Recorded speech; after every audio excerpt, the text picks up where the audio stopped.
Kung bakit hinayaan ng Diyos na mangyari na magkasala si Adan at Eva is to reveal our Lord Jesus Christ. Para i-reveal ang ating Savior.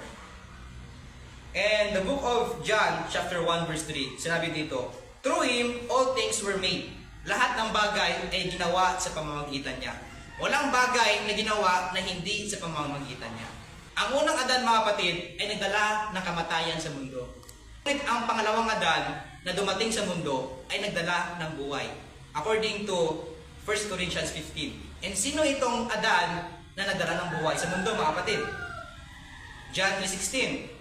Sa pamagitan ng bugtong na anak ng ating Panginoon Kristo, magkakaroon tayo ng buhay na walang hanggan. That is our Lord Jesus Christ. The living one, Lord of Lords. Kaya sa ating buhay, mga kapatid, sinasabi ng Biblia na wala ng ibang paraan para tayong maligtas kung hindi sa pamagitan lamang ng ating Panginoon Kristo.